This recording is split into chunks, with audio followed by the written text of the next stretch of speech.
We've all been there.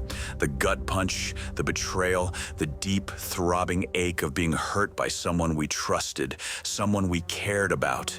And then comes the moment, the hesitant pause, the averted gaze, and then, in a tone that might as well be ripped from a prepackaged greeting card, they utter those two dreaded words, "I'm sorry."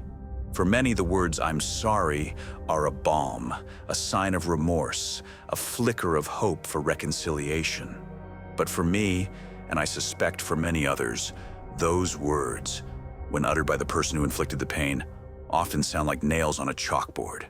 They ring hollow, incomplete, and frankly, infuriating. It's not that I don't believe in forgiveness. In fact, I desperately crave it, but that's the crux of the issue. Forgiveness requires more than just a verbal offering. It requires genuine understanding, a demonstrable change in behavior, and most importantly, an acknowledgement of the specific pain caused. "I'm sorry," on its own is a lazy apology. It's a universal band-aid slapped over a gaping wound.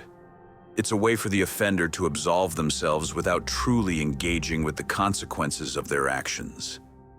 It's like they're checking a box on their regret checklist and expecting everything to magically go back to normal. What makes it so infuriating? It might be the lack of specificity. "I'm sorry." For what, exactly? Did you hurt my feelings? Did you shatter my trust? Did you break a promise? The silence that often follows those two words feels like a deliberate avoidance of the real issue. It's a way of saying, I acknowledge I did something wrong, but I'm not going to unpack the specifics because that would require effort and empathy. It might also be the lack of ownership. "I'm sorry" can feel like a performance, a rehearsed line meant to appease rather than genuinely atone for one's behavior. It lacks the vulnerability of someone who truly understands the weight of their actions. It's like they're sorry they got caught, or sorry about the awkwardness, but not sorry for the actual pain they caused. And sometimes it's the sheer audacity of it. After they've torn apart a piece of your life, they expect two little words to magically glue it back together. It feels like they're minimizing the impact of their actions.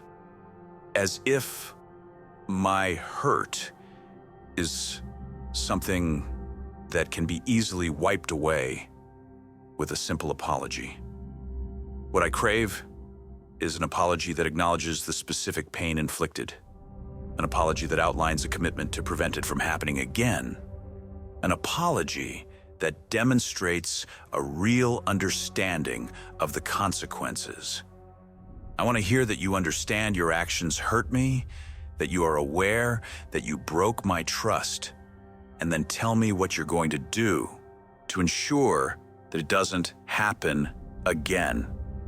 That's an apology that resonates. That's an apology that shows genuine remorse. That's an apology that offers a glimmer of hope for healing.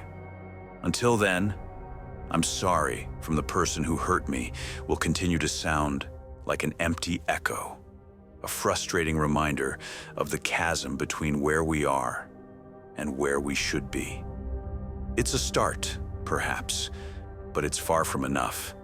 And until they're willing to dig deeper, to truly understand the pain they've caused, those two little words will continue to feel like salt in the wound.